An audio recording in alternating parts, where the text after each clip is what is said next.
우리 다 함께 나의 눈 열어 나의 눈 열어 주 보게 하소서 주의 아름다움 보기 원하네 주님의 큰 영광 나의 영혼 찬양케 하네 나의 맘 열어 주께 나아갑니다 주의 거룩한 뜻 알게 하소서 주님의 그 음성 나의 영혼 평안케 하네 나 주님만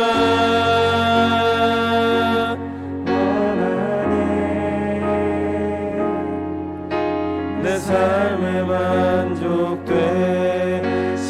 주 내 평생의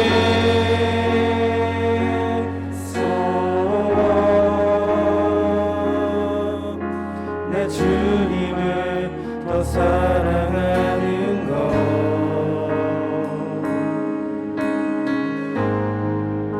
전부터 나의 눈 열어 나의 눈 열어 주 보게 하소서 주의 아름다움 보기 원하네 주님의 큰 영광 나의 영혼 찬양케 하네 나의 맘 열어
내 삶에 만족되신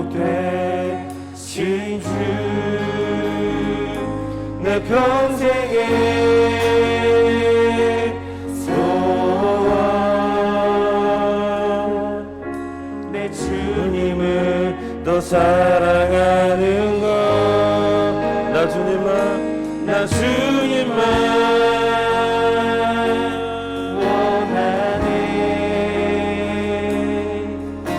내 삶에 만족되신 주 내 평생의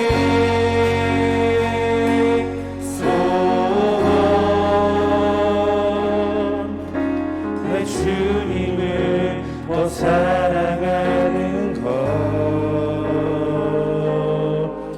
할렐루야. 우리가 더 하나님을 사랑하길 소망합니다. 아멘. 다 함께 우리 박수하면서 우리 함께 내 맘에 문을 여서서 함께 찬양하겠습니다.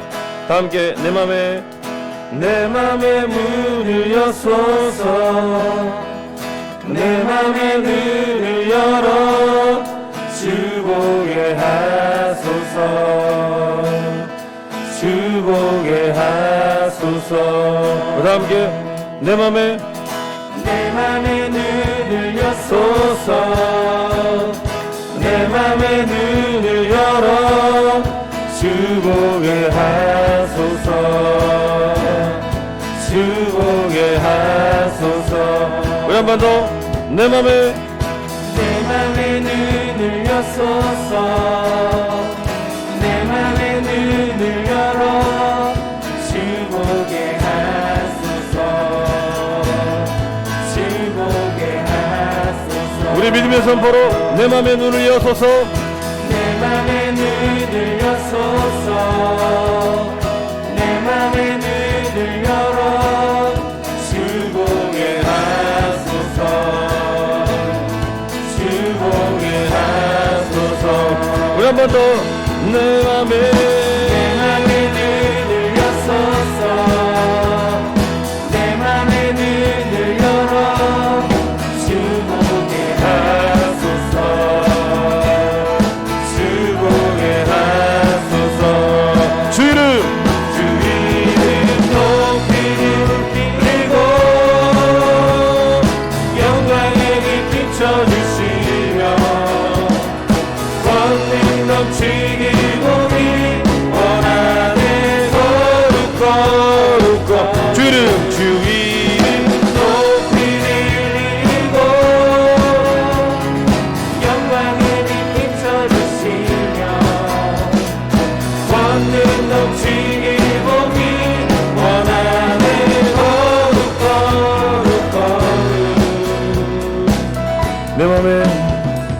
내 맘에 눈을 여소서 내 맘에 눈을 열어 주 보게 하소서 주 보게 하소서 우리 한 번 더 내 맘에 눈을 여소서 내 맘에 눈을 열어 주 보게 하소서 주 보게 하소서 주 이름 높이 드리고 영광의 빛 비춰주시며 권능 넘치기 보기 원하네 거룩 주 높이 드리고 영광의 빛 비춰주시며 권능 넘치기 보기 원하네 거룩 한 번 더 주 이름 높이 드리고 영광의 빛 비춰주시며 권능 넘치기 보기 원하네 거룩 거룩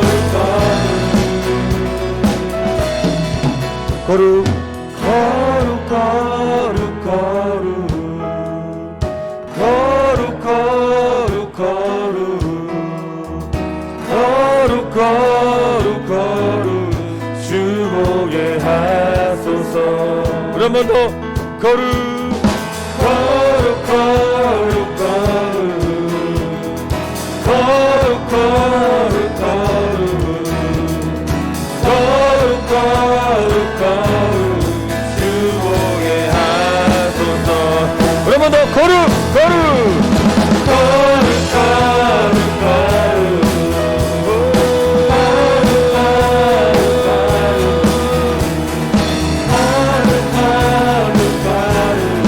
주보게 하소서. 우리 한 번 더 선포하면서 거룩 거룩 거룩 거룩 거룩 거룩 주보게 하소서. 주 이름 주 이름 높이 드리고 영광의 빛 비춰주시며 황금 넘치는 복이 원하는 거룩 거룩 주 이름 주 이름 높이 드리고 영광의 빛 비춰주시며 황금 넘치는 복이 원하는 거룩 거룩 거룩 거룩 거룩 거룩 거룩 거룩 거룩 거룩 거룩 주보게 하소서. 우리 한 번 더 거룩 거룩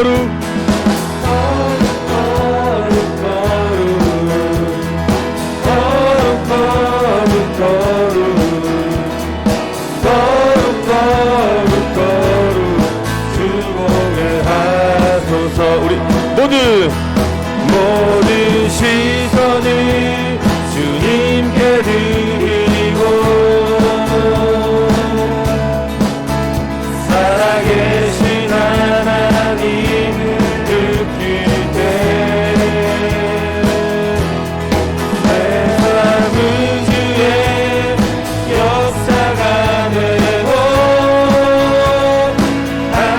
하나님이 일하기 시작하네.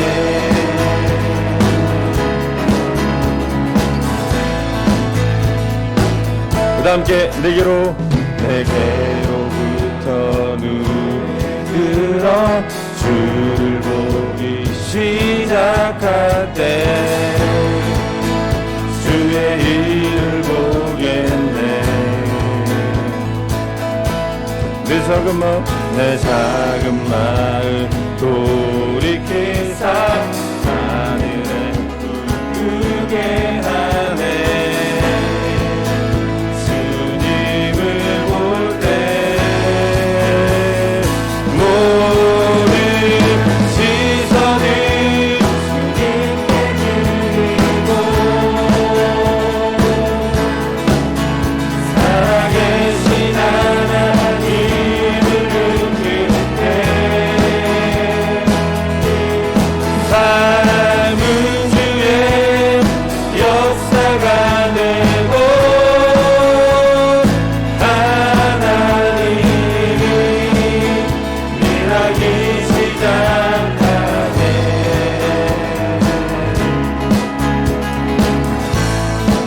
우리 함께 이절로 성령이 나를 변화시켜 모든 두려움 사라질 때 주의 일을 보겠네.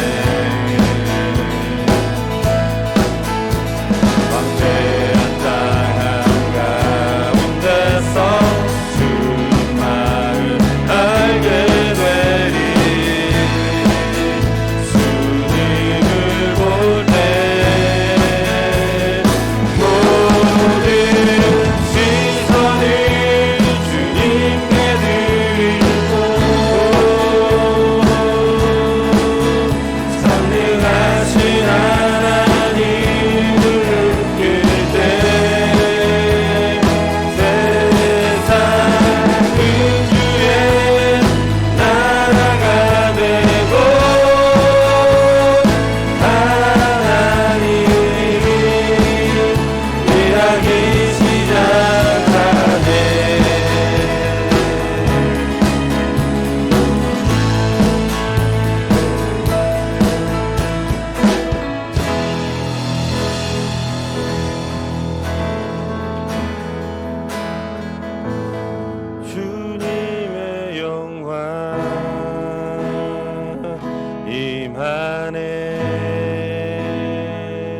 주 볼 때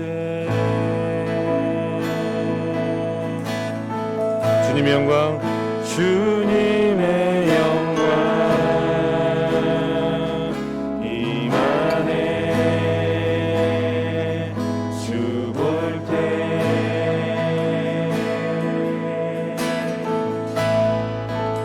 주님의 영광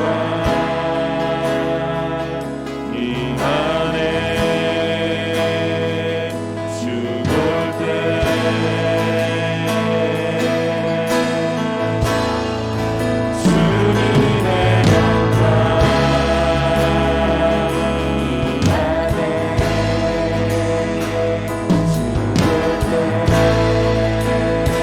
우리 함께 주님의 영광 주님의 영광 임하네 주 볼 때 주님의 영광 주님의 영광 임하네 주 볼 때 우리 한 번 더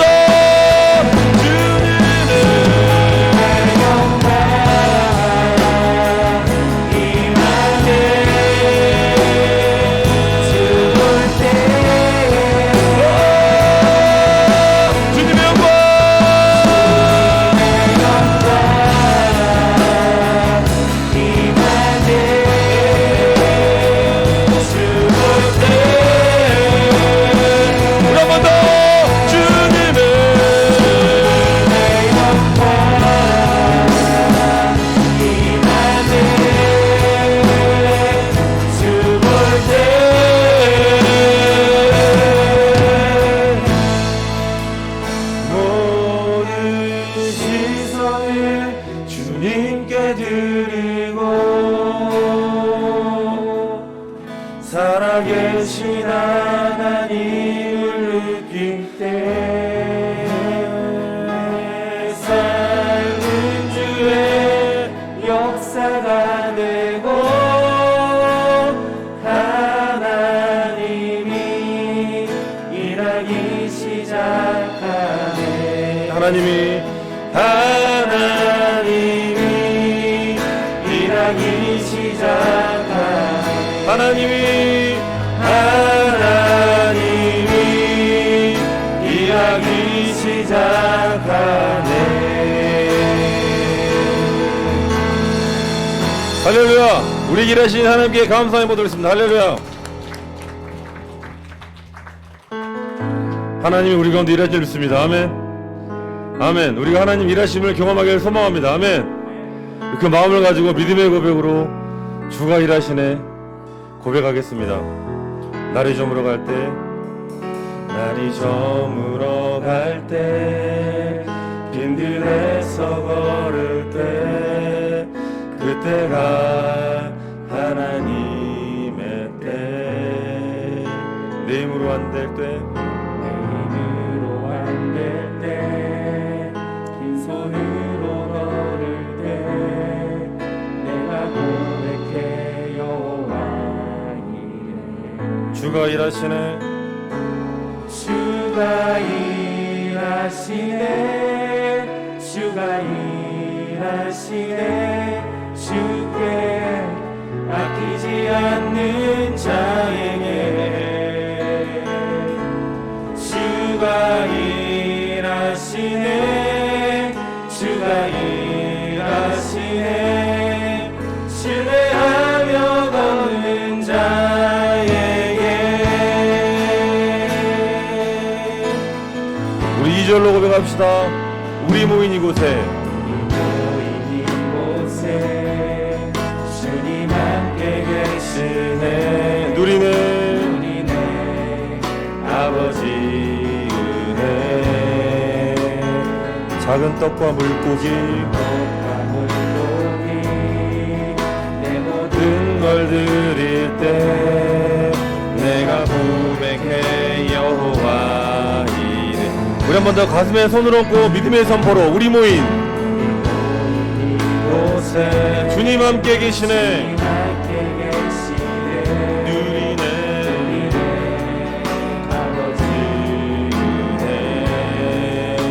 내가 내어드릴 작은 순떡과 물고기 내 모든 걸 드릴 때 내가 고백해 여호와 이래.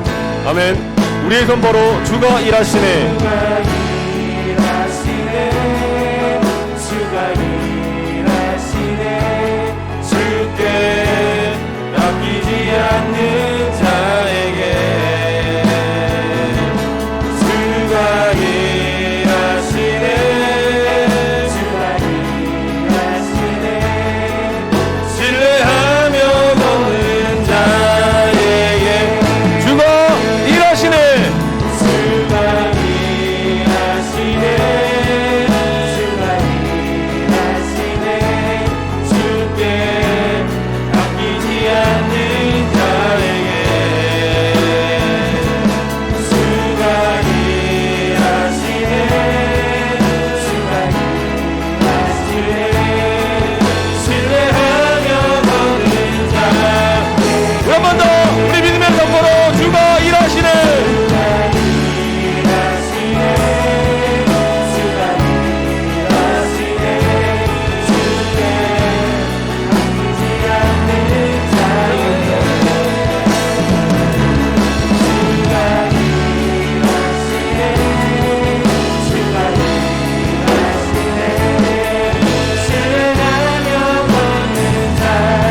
우리에게 큰 일을 하신 하나님께 너희는 가만히 있어.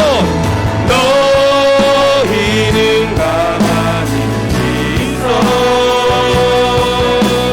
주가 하나님 대낮이여라 열반과 주가 높임을 받으리라. 우리 한 번 더. 너희는 한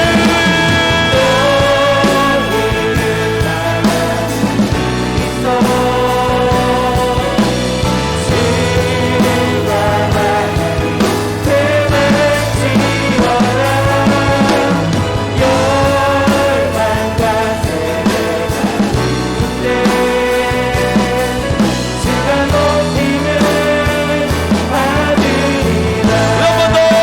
너희는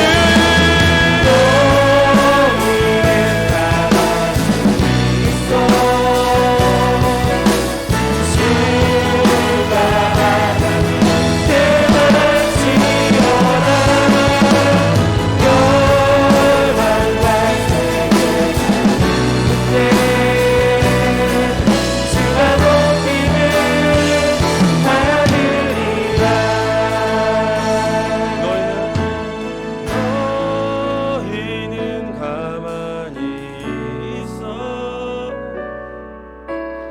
주가 하나님 되말지어다.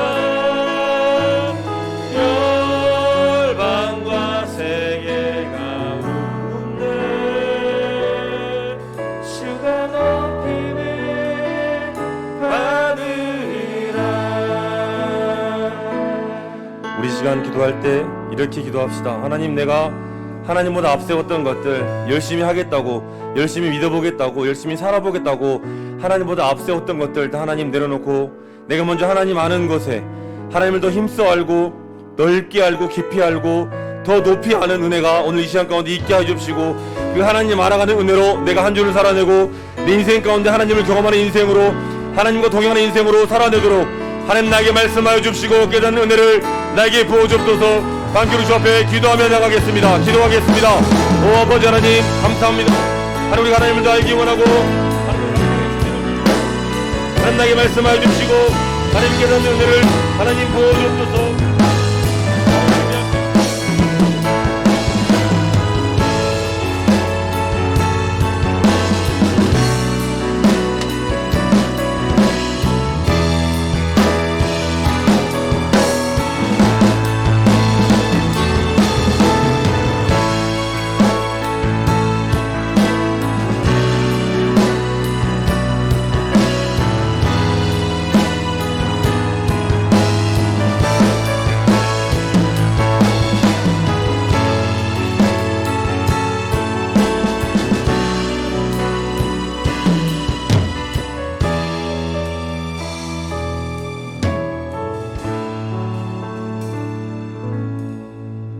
여호와의 손이 짧아 구원치 못하심도 아니요 귀가 둔하여 듣지 못하심도 아니라 오직 너희 죄악이 너희와 너희 하나님 사이를 갈라놓았고 너희 죄가 그의 얼굴을 가리어서 너희에게서 듣지 않으시게 함이니라. 자비로우신 아버지 하나님, 하나님의 거룩하신 은혜와 사랑에 힘입어 이 시간 주님 전에 나와 예배합니다. 우리의 삶의 흔적을 볼 때에 육신의 정욕과 안목의 정욕과 이생의 자랑으로 가득하여 하나님의 의를 이루지 아니하고 하나님의 선하신 뜻을 추구하지 아니하며 살았던 우리의 심령을 주께 고백합니다. 그로 인해서 우리 손에 피해 또 우리 손가락에 죄악으로 더럽혀졌음을 이사야는 고백하고 있습니다. 주의 거룩한 보혈로 우리를 정결케 하시고 거룩케 하시옵소서. 하나님의 거룩하신 보좌 앞에 나아가기 합당하도록 십자가 공로로 덧입어 하나님을 예배할 수 있도록 인도해 주시옵소서. 우리 주 예수 그리스도 이름으로 기도합니다. 아멘. 1장 찬송을 드리겠습니다.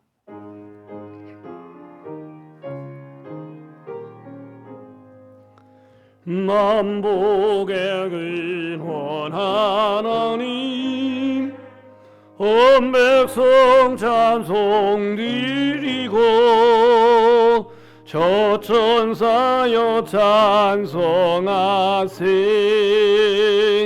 찬송 성부 성자 성령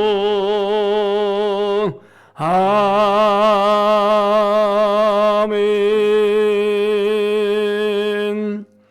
교동문 11번을 함께 교독하겠습니다.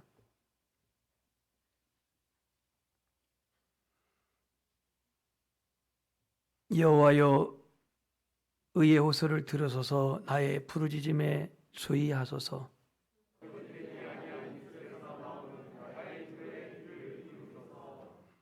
주께서 나를 판단하시며 주의 눈으로 공평함을 살피소서.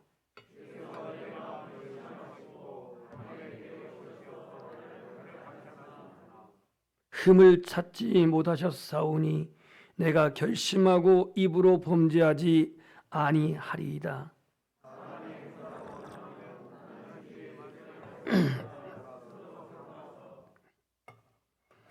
포악한 자의 길을 가지 아니하였사오며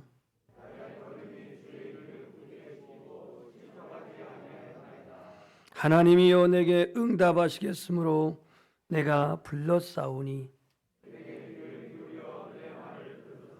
주께 피하는 자들을 그 일어나 치는 자들에게서 오른손으로 구원하시는 주여. 아멘. 나는 전능하신 아버지 하나님 천지의 창조주를 믿습니다. 나는 그의 유일하신 아들 우리 주 예수 그리스도를 믿습니다. 그는 성령으로 잉태되어 동정녀마리에게 나시고 본디오 빌라도에게 고난을 받아 십자가에 못 박혀 죽으시고 장사된 지 사흘 만에 죽은 자 가운데서 다시 살아나셨으며 하늘에 오르시어 전능하신 아버지 하나님 우편에 앉아 계시다가 거기로부터 살아있는 자와 죽는 자를 심판하러 오십니다. 나는 성령을 믿으며 거룩한 공교회와 성도의 교제와 죄를 용서받는 것과 몸의 부활과 영생을 믿습니다. 아멘. 주기도문 찬송을 드리시고 오늘 예배를 위해서 김용훈 장로님 기도하시겠습니다.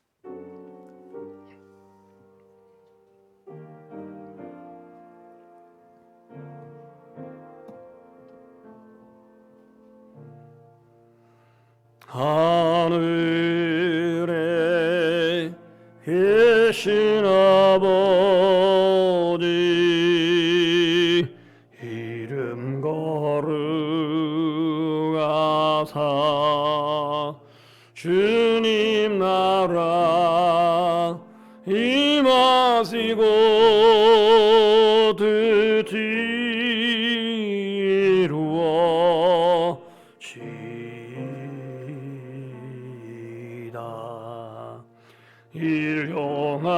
양식 주시고 우리들의 근죄 다 용서하옵시고 또 시험에 들게 하시고 악에서 구원하소서. 대개 주의 나라 주의 권세 주의 영광 영원히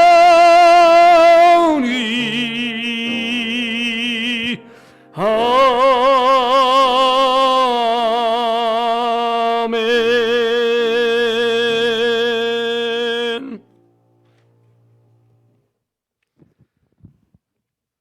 시온에 따라 크게 기뻐할지어다. 예루살렘의 딸들아 즐거이 부를지어다. 보라 내 왕이 내게 임하시나니 그의 공의로우시며 구원을 베푸시며 겸손하여서 나귀를 다시 타나니 나귀의 작은 것 곧 나귀 새끼니라. 겸손과 섬김으로 이 땅에 평화를 가져오신 주님, 호산나 다윗의 자손이여 찬송하리로다. 주의 이름으로 오신 이여 가장 높은 곳에서 호산나라고 외치며 많은 군중들이 이 시간 저희들도 소리 높여 외치며 찬양을 드립니다. 오늘 거룩한 성일을 맞이하여 특별히 평화의 왕으로 오신 주님을 생각하며 은혜를 베풀어 주시니 또한 감사를 드립니다. 주님께서 2000년 전에 나귀 새끼를 타시고 예루살렘에 입성하심으로 진정한 승리는 힘의 정복에 의한 것이 아니라 겸손과 봉사로 이 세상을 섬기는 것임을 알게 하여 주시니 감사합니다. 사순절 주님의 고난을 생각하며 4월에 첫 주일 예배를 드리게 하시니 감사합니다. 고난주간과 부활주일의 4월 거룩한 삶을 살도록 인도하여 주시옵소서. 하나님 아버지, 우리는 늘 주님 앞에 죄인입니다. 주님 뜻대로 살겠고 다짐하지만 우리의 필요와 욕망에 따라 세상의 방법대로 살고 있음을 아버지 고백합니다. 주님, 우리의 허물과 죄를 용서하여 주시옵소서. 하늘의 소망을 두고 주님 말씀대로 사는 저희가 되도록 인도하여 주시옵소서. 사랑의 주님, 러시아와 우크라이나의 전쟁으로 인하여 세계 경제가 흔들리고 혼란 속에 있습니다. 우크라이나의 평화와 안보를 지켜주시고 자국의 이익을 위해서 무력으로 제압하려는 강대국들의 세력과 침략으로부터 하나님께서 직접 간섭하여 주시고 주관하여 주시고 안정과 평화를 이루어져 고통 속에 있는 백성들이 구원시켜 주시옵소서. 사랑의 주님, 대한민국 우리나라를 사랑하시는 하나님 아버지, 남북이 분단된 지 70여 년이 넘었습니다. 북한은 틈만 나면은 핵을 가지고 위협하며 전쟁을 일으키려고 합니다. 성령께서 북의 지도자들을 다스려 주시고 남과 북이 평화적으로 통일이 일어날 수 있도록 성령께서 역사하여 주시옵소서. 하나님 아버지, 코로나 오미크론 변이 확산되면서 전 세계가 혼란 가운데 있습니다. 우리나라에도 많은 사망자가 있고 변이 바이러스로 인하여 불안에 떨고 힘들어합니다. 의료진들이 늘어나는 환자들로 인하여 지치고 힘들어합니다. 주님께서 역사하셔서 속히 정상적으로 돌아갈 수 있도록 하나님 아버지 인도하여 주시옵소서. 사랑의 주님, 우리 연약교를 사랑하시고 축복해 주심을 감사를 드립니다. 거룩한 날 몸들여 물질들여 수고하는 손길들을 주님께서 축복해 주시고 섬기는 성도들의 건강도 지켜 주시옵소서. 오늘도 하나님의 말씀을 들고 다니어 서시는 우리 윤세광 목사님을 성령께서 같이 하여 주시고 영육이 강건하게 하여 주시며 하나님의 말씀을 전하실 때에 저희들은 깊은 깨달음을 알게 하시옵고 없어서 주님, 지금 이 시간은 사순절 기간입니다. 경건의 삶을 갖게 하시고 날마다 승리하는 연양의 온 성도들이 다 되게 하여 주시옵소서. 우리를 사랑하여 주시고 구원하여 주시고 부활 승천하신 예수 그리스도의 이름으로 감사하며 기도 올리옵나이다. 아멘.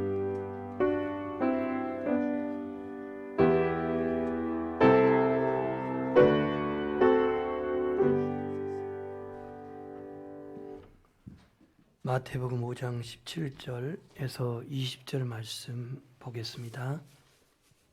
신약성경 5페이지에 기록되어 있는 마태복음 5장 17절에서 20절, 지난주 본문 이어서 말씀 본문을 보겠습니다.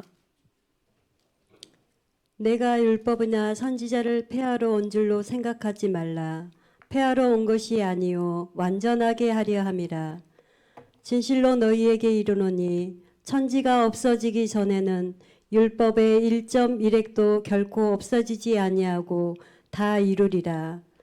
그러므로 누구든지 이 계명 중에 지극히 작은 것 하나라도 버리고 또 그같이 사람을 가르치는 자는 천국에서 지극히 작다 일컬음을 받을 것이요 누구든지 이를 행하며 가르치는 자는 천국에서 크다 일컬음을 받으리라.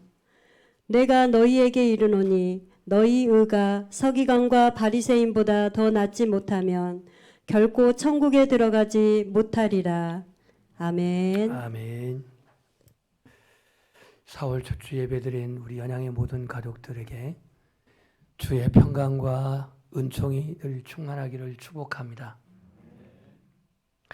1945년에 2차 대전은 종전이 되었습니다. 러시아가 지금 우크라이나와 전쟁하고 있는데 이도 속히 종전이 되기를 소망합니다. 당시 일본군 중위 오노다 하루시는 22살의 전쟁에 그는 참전해가지고 52세까지 그는 필리핀 누방섬이라는 곳에서 정글에 숨어 살았습니다. 그러니까 22살에 입대해가지고 52세까지 숨죽여 살았는데 자그마치 약 30여 년을 숨어서 지낸 겁니다. 전쟁은 이미 끝났는데 전쟁이 끝났다라고 하는 소식을 듣지 못해, 이 사실을 알지 못해 두려움과 공포 속에서 자기의 몸을 숨기며 30년의 세월을 살았다라는 것이죠. 다른 사람들은 이미 종전 소식을 알고 자유명문이 되었고 또 일본도 그 나라 고국이 점차적으로 회복되고 있었는데 이 사람은 전쟁이 끝났다는 사실을 알지 못한 상태에서 억압된 두려움과 공포에 억압된 생활을 30년을 했으니 이 얼마나 비참한 일입니까? 제가 이건 어느 병사의 개인적인 아픔을 얘기하려고 한 게 아니고 예수 그리스도 안에서 우리의 구원의 소식을 우리가 듣지 못했거나 깨닫지 못했다면 여전히 우리는 죄 가운데서 억압되어 있는 상태이고 율법이라고 하는 그 통제 속에서 억압된 존재라는 사실을 부정할 수 없습니다. 이제 우리 성경 말씀 갈라디아서 3장 23절 24절 말씀을 보겠습니다. 그냥 화면 띄운 거 보십시오. 여기는 복음과 율법을 정확하게 기록해 놓은 말씀이 나옵니다. 갈라디아서 3장 23절 24절 제가 읽겠습니다. 믿음이 오기 전에, 여기서 믿음이라고 하는 건 예수 그리스도로 말미암는 구원입니다. 믿음이 오기 전에 우리는 율법 아래 매인바되고 계시될 믿음의 때까지, 여기서 계시라고 하는 것은 예수 그리스도로 말미암는 구원, 이 구원 믿음이 계시될 때까지 율법에 갇혀 있었다 그랬습니다. 24절 이같이 율법이 우리를 그리스도께로 인도하는 초등교사가 되어 우리로 하여금 믿음으로 말미암아 의롭다함을 얻게 하려 함이라. 고개를 드십시오. 율법은 초등교사와 같아 그랬는데요. 이 율법이라고 하는 말을 이전 성경에는 몽학선생이라 그렇게 말했고 지금 개정개혁에는 초등교사라 그랬습니다. 헬라어로 어린이를 파이리온 그렇게 말합니다. 근데 이 초등교사를 파이다고스라고 부르는데, 이스라엘 당시에, 예수님 당시 어린아이 6살부터 성인이 되기까지, 유대는 성인이 12살에 성인식을 합니다. 그러니까 6살부터 성인이 되기까지는 이른바 그들을 케어하는 이른바 선생이 필요했습니다. 요즘 말하면 유치원 교사이고 여기는 초등교사라고 그렇게 말하고 있습니다. 성인이 될 때까지 일종의 아버지를 대신해서 그 집의 노예나 머슴들이 이 주인의 아들을 철이 들어서 성인이 될 때까지 늘 손잡고 유치원 다니며 케어하는 사람을 초등교사라 이렇게 말을 했던 거죠. 바울은 율법은 우리를 그리스도의께로 인도하는 초등교사의 역할을 한다, 이런 뜻으로 말씀한 겁니다. 자, 그러면 오늘 본문으로 돌아와 가지고 예수님께서는 지난주에 우리가 빛의 삶을, 소금의 삶을, 너희는 세상의 소금이라 빛이라 라고 말씀하시면서 우리 그리스도인들의 구원받은 삶의 자세와 삶의 역할을 말씀을 했습니다. 그 이어서 오늘 하신 말씀이 본문인데요. 이 본문에 내가 율법이나 선지자를 폐하러 온 줄로 생각하지 말라. 폐하러 온 것이 아니요 완전하게 하려 함이라 그랬습니다. 오늘 말씀의 주제가 율법과 복음인데요. 복음은 뭐고 율법은 뭘까? 오늘 다소 조금 딱딱할 수가 있겠지만 이걸 분명히 우리가 이해하고 깨달아야 나의 구원의 근거는 무엇으로 근거가 되고 내가 구원을 얻는 과정에 있어서 율법은 어떤 역할을 하는지를 분명히 발견하고 깨닫는 시간 되기를 축복합니다. 먼저 이 복음이라고 하는 복음은 유앙겔리온이라고 하는 헬라어로 기록되어 있는데 풀이한다면 좋은 소식, 기쁜 소식, 그런 뜻입니다. 반갑고 즐거운 소식, 이게 복음입니다. 누가복음 2장 14절에 보면 지극히 높은 곳에서는 하나님께 영광이요 땅에 사는 기뻐하심을 입는 사람들 중에 평화로다라고 천사들이 고백한 그런 내용 또한 복음입니다. 왜? 예수님이 오셨기 때문에. 이게 복음은 듣는 사람에게 유쾌하게 하고 복음은 듣는 사람에게 구원을 얻게 하는 능력이 복음 안에 있습니다. 이 복음의 핵심은 예수님이 십자가에서 이루신 그 모든 구원의 일체를 복음이라 합니다. 예수를 믿고 의지하는 모든 백성들을 죄에서 살려내고 구원으로 인도하시는 그 모든 메시지가 복음입니다. 우리는 죄인이지만 의인으로 인도하는 것, 이걸 제시한 게 복음입니다. 우리는 율법 가운데서 심판받아야 할 존재이지만 예수님을 통해서, 십자가를 통해서 하나님의 자녀가 됐다고 하는 것을 선언한 것이 복음입니다. 나의 공로는 아무것도 구원을 이룰 수 있는 자격 없지만 예수님이 화목제가 되시고 화목제물이 되시고 십자가에서 다 이루었다고 선포하시는 그 주님의 구원이 복음입니다. 이처럼 복음은 십자가에서 이루신 역사상 단 한 번 있었던 위대한 사건의 승리입니다. 이 사건, 예수 그리스도의 구원의 사건, 이를 믿는 자는 죄사함을 받고 이를 믿는 자는 의롭다함을 받고 이를 믿는 자는 하나님의 자녀가 되고 구원을 얻었다라고 선언하는 게 복음입니다.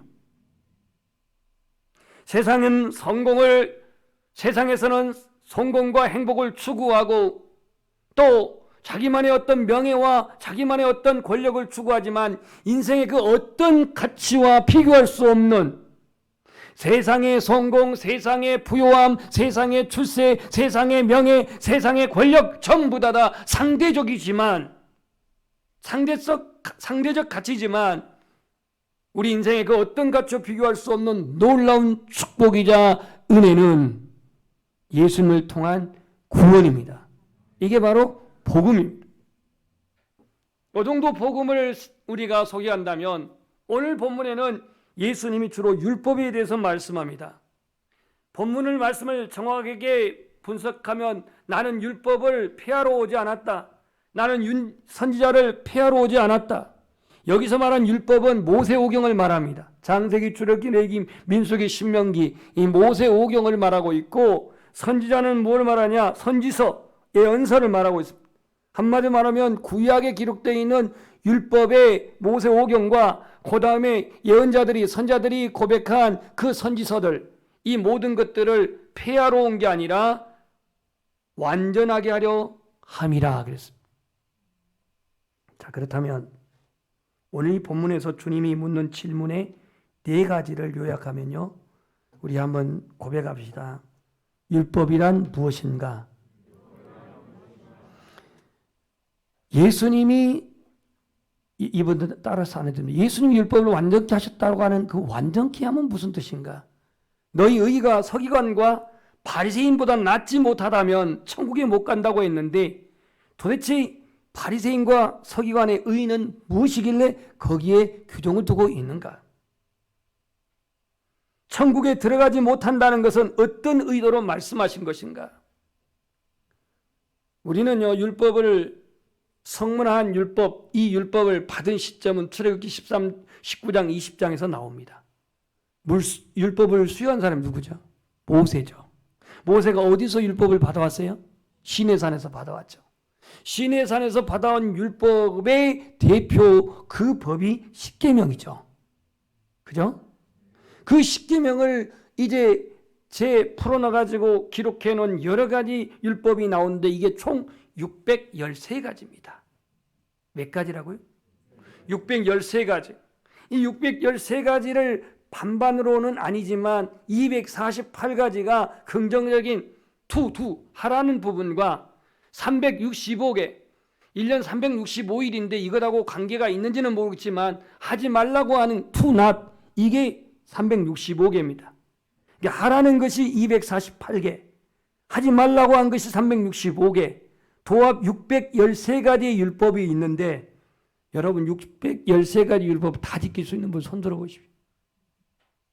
하나만 거기서 어겨도 율법은 어기는 겁니다.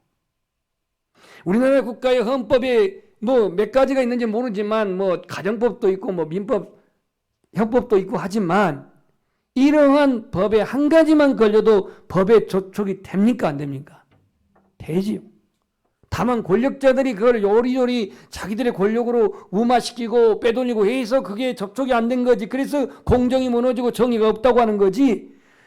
대통령이든 아니면 무슨 여당이든 야당이든 그 법에 한 가지라도 걸리게 되면 그건 걸리는 겁니다.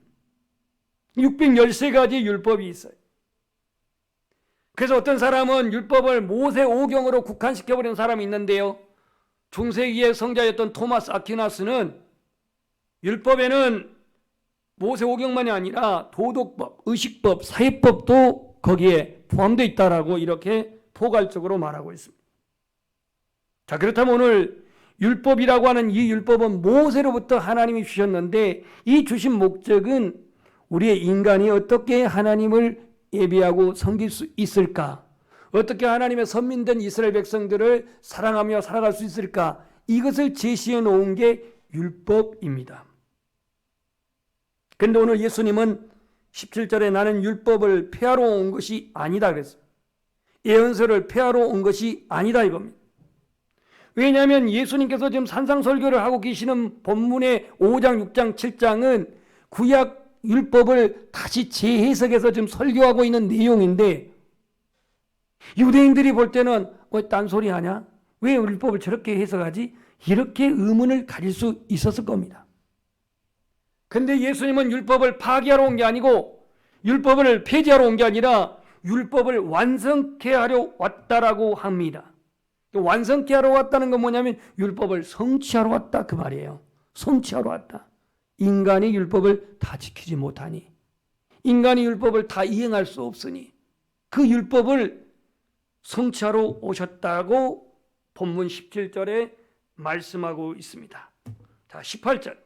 내가 진실로 너희에게 이르노니 천지가 없어지기 전에는 율법의 1.1핵이라도 결코 없어지지 아니하고 다 이루리라. 여러분, 지금 여기서 말한 율법은 헬라어일까요? 히브리어일까요? 여기서 말한 율법은 히브리어일까요? 헬라일까요? 예수님 말할 때는 헬라어 아직 성경 기록되지 않을 때입니다. 예수님의 말씀이 헬라어로 기록되는 데는 한참 후입니다. 그럼 다 히브리어입니다. 히브리어. 그럼 히브리어의 율법을 보면 1.1획이 있는데요. 모음을 쓸 때 주로 점하고 획을 씁니다. 헬라어도 영어도 오른쪽에서 왼쪽으로 쓰지만 히브리어는 왼쪽에서 오른쪽으로 거꾸로 씁니다. 그래서 거기에 보면은 모음에 붙어 있는 부분은 점이 하나냐, 두 개냐, 세 개냐, 또는 한일자로 써 있느냐에 따라서 이 모음이 틀립니다. 그러니까 그 많은 자음족에서 모음은 대표적으로 몇 개 있는데 이 모음의 1점 하나가 빠지면 그 단어는 틀립니다.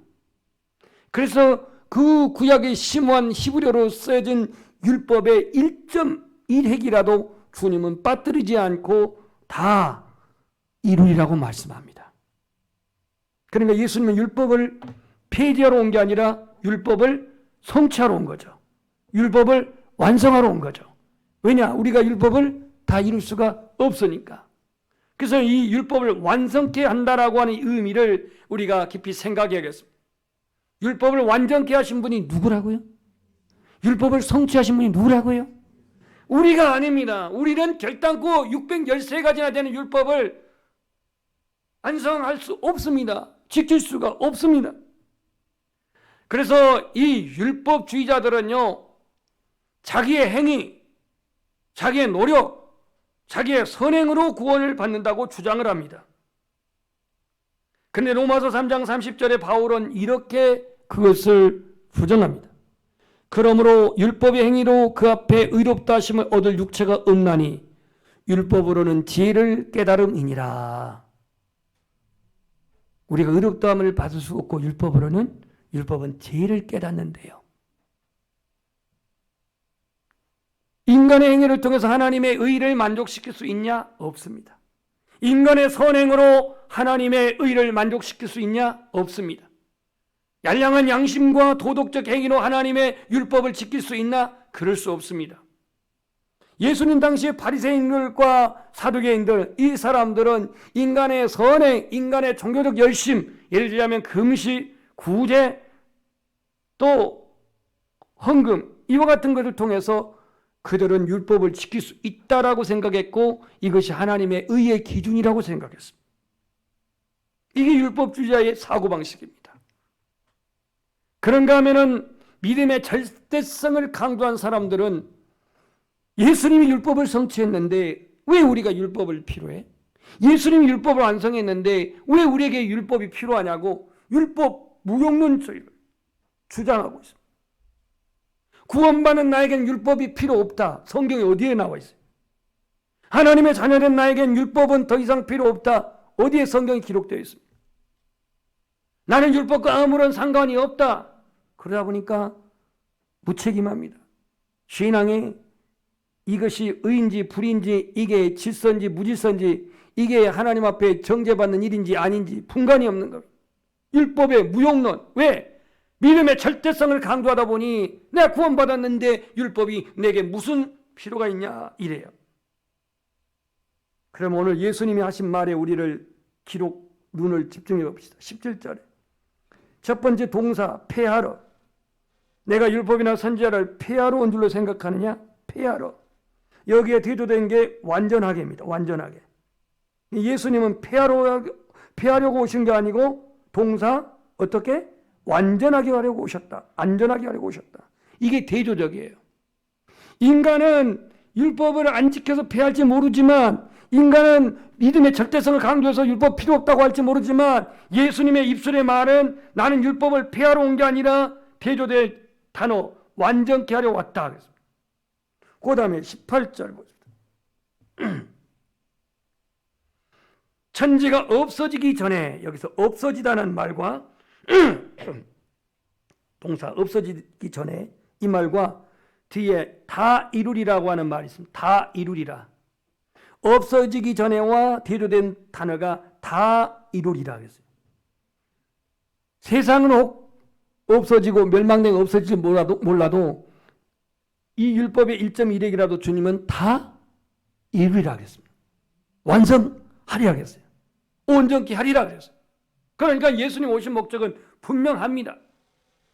그 다음에 19절. 누구든지 계명 중에 지극히 작은 것 하나라도 버리고, 동사 버리고라고 하는 단어와 그 다음에 뒤에 나와 있는 누구든지 이를 행하며 가르치는 자는 천국에서 크다 일컬음을 받을 것이다. 행하며, 버리고 하고 행하며가 대조입니다. 이 율법을 버리면 안 됩니다. 이 주님의 십계명을 버릴 수 없습니다. 이 계명을 버리지 아니하고 그것을 행하며 가르치는 자가 천국에서 어떤 자? 큰 자다. 이렇게 말하고 있습니다. 고개를 들어보십시오. 구약의 율법이라 해서 율법을 버리는 자를 경계합니다. 그러나 율법을 행하는 자를 주님은 중요하게 강조하고 있습니다. 성도의 구원은 믿음으로 받지만, 아멘. 성도의 구원은 예수님이 주신 믿음으로 받지만, 그러나 우리가 믿음으로 구원받았다고 한다면 그 율법의 의를, 율법의 목적을, 율법의 그 의도를 우리는 따라야 합니다. 따라야 되는 거예요. 구원 얻는 사람은 율법을 지킨다라고 한 것은 순종의 법칙을 말하는 겁니다. 순종의 법칙. 예수님이 율법을 완성했다 그러면 오늘 우리는 그 완성된 율법을 법적으로 지켜야 된다라고 하는 그 의미보다도 지켜야 할 의무가 어디 안에 있냐? 예수 그리스도를 믿고 순종하는 삶 속에 있는 거예요. 순종. 그래서 예수님은 율법을 완성케 하러 오셨다고 했는데 왜 예수님이 율법의 완성자인지 그 근거를 몇 가지 제시하면, 첫 번째는 자신이 가르침이 율법을 완성한 겁니다. 지금 산상설교라는 5장, 6장, 7장도 예수님의 설교는 율법을 풀어서 지금 설교하고 있는 겁니다. 구약의 율법이 인간의 행위에, 인간의 행동에 기준을 두고 평가한다면 예수님의 완성된 율법은 행위에 어떤 동기를 가지고 있느냐, 그것을 오늘 부여하고 있습니다. 예를 들자면 제 10가지 계명 중에서 6번째 계명이 뭐예요? 살인하지 말라죠. 살인하지 말라. 그러면 거기는 행위의 그 기준을 두고 있습니다. 근데 예수님은 형제에게 노하는 자마다 심판을 받으리라 했습니다. 나는 옛 계명에 말한 바 살인하지 말라 그랬는데 형제에 대해서 나가라 하는 자, 노하는 자마다 심판을 얻으리라 했습니다. 받으리라 했습니다. 그러니까 인간의 마음의 동기를 주님은 율법에 재해석된 내용을 다루고 있습니다. 7계명은 뭐예요? 간음하지 말라 그랬어요. 역시 여기도 자세와 태도를, 행위를 정지하고 있습니다. 그런데 예수님은 여자를 보고 음욕을 품는 자마다 간음을 했다 그랬습니다. 그러면 앞에서 말한 살인하지 말라, 간음하지 말라라고 하는 것은 태도와 자세에 대한 그것을, 오늘 결과에 대한 것을 정지한 것이라면, 오늘 우리 마음 안에서 일어나고 있는 감정과 우리 마음 안에서 일어나고 있는 악한 동기, 이 모든 것들을 주님은 재해석된 이 율법으로 우리에게 말할 때 전자가 더 어렵습니까? 후자가 어렵습니까? 둘 다 어렵지만 우리의 마음에서 일어난 것 다스리기 더 힘들잖아요. 이것 다스리지 못하니까 이제 태도가 나오고 그 무너짐이 나오고 그렇게 실족한 게 나오지. 마음 안에서 미움을 다스리지 못하니까 살이 나오고 마음 안에서 음욕을 다스리지 못하니까 간음이 나오는 거 아니겠습니까? 그래서 예수님은 이것은 가르침으로 율법의 완성자였습니다. 두 번째, 예수님은 자신의 생애와 삶을 통해서 율법을 완성했습니다. 갈라디아서 4장 4절에 보면 때가 차면 하나님이 그 아들을 보내사 여자에게 나게 하시고, 고백합시다. 율법 아래 나게 하신 것은, 예수님을 율법 아래 나게 하셨는데요, 제가 말한 율법의 완성자로서 예수님은 자신이 태어난 지 8일 만에 율법대로 할례를 받았습니다. 할례를 받았습니다. 그리고 예수님께서는 또 12살에 성인식을 했습니다. 누가복음에 그 아들 잃어버린 실종 사건이 바로 그 성인식 갔다가 잃어버린 일이었어요. 그래서 성인식, 유대인은 12살만 먹으면 성인이 됐는데 그 12살짜리가 성전에서 서기관들하고 대화를 하고 있습니다. 그리고 예수님은 세례를 받았습니다. 누구에게 세례를 받는 것은 뭐 뻔히 알 것이고, 세례요한에게 세례를 받았는데 이 세례요한한테 세례를 받으라니까 세례요한이 너무나도 부담스러워가지고 내가 당신에게 세례를 받아야 할 터인데 당신 내게로 오나이까? 허락한다, 그렇게 예수님 말해요. 도대체 뭘 허락한단 말인가? 예수님의 나이 몇 세의 제사장으로서 그는 공생애를 시작했나요? 30세예요, 30세. 그러니까 30세에 그가 그 시작을 했다고 하는 것은 뭘 의미하냐면 율법의 요구를 이루신 거예요. 율법의 요구를 이루신 거예요. 예수님은 삶을 통해서. 뿐만입니까? 예수님은 자신이 십자가에서 죽음을 당한 것도 그 율법의 요구를 이루신 거예요. 왜? 이사야 53장에 보면은 우리는 다 그릇 행하여 양과 같아서 그릇 행하여 각기 제 길로 갔거늘 여호와께서는 그 모든 무리의 죄악을 그에게 담당시켰다 그랬잖아요. 그러니까 율법의 요구대로 예수 그리스도는 죄를 떠났기 때문에 십자가의 공의의 심판을 받아야 했던 거예요. 그러니까 율법의 요구를 주님은 삶으로 이루신 거예요. 그렇기 때문에 오늘 예수님은 율법을 자신이 직접 가르침으로 완성했고, 그리고 자신의 생애의 삶을 통해서 율법을 완성했던 것을 알 수 있습니다. 로마서 8장 3절에 보면 율법이 육신으로 말미암아 연약하여 할 수 없는 그것을 하나님은 하신다 그랬어요. 하나님 하신다. 다시 말해서 우리는 율법을 다 지켜내릴 수 있는 능력은 없지만 그 613가지의 율법을 하나님은 하신다 그랬어요. 예수님은 하나님 보내신 성자 하나님 아니십니까? 예수님이 율법을 다 이루신 거예요. 실질적으로 십자가에서도 선언했어요. 다 이루었다라고 선포했습니다.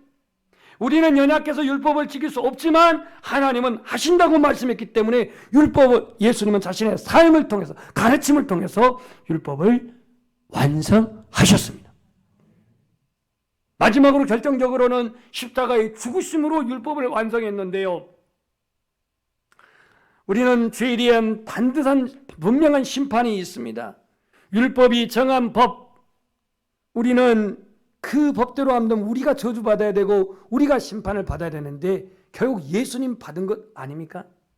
그래서 십자가에서 주님이 흘리신 피가 번제를 위한, 화목제를 위한 그러한 피를 흘렸고, 이것은 하나님이 정하신 율법의 요구를 이루는 사건이었습니다. 우리 한번 고백합시다. 그리스도께서 우리를 위하여 저주를 받은 바 율법의 저주에서 우리를 속량하셨으니, 아멘. 그렇다면 구원받은 우리는 율법의 저주를 받나요? 안 받습니다. 하나님의 자녀는 우리는 율법의 저주를 받나요? 받지 않습니다. 구원받은 우리는 하나님의 심판을 받나요? 받지 않습니다.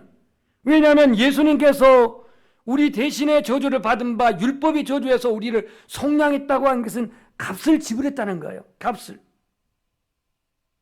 그래서 오늘 이 산상설교를 통해서 예수님은 자신이 율법의 완성자로 오셨음을 선언하면서 가르치고 있습니다. 자신의 삶을 통해서 율법의 완성자로서 하나님께 순종했습니다. 예수님은 십자가에서 속죄의 화목제물이 되셔서 율법을 완성했습니다. 그래서 1.1핵이라도 없어지지 아니하고 다 이루리라고 하신 대로 십자가상에서 주님은 선포했습니다. 다 이루었다. It is finished. 끝냈다 그랬습니다. 자, 그렇다면 이처럼 예수님이 율법을 완성자로서 오셨고 율법을 성취자로 오셨는데 우리에게 주시는 도전입니다. 그 도전이 뭔지 20절을 봅시다. 다 같이 읽어봅시다. 시작.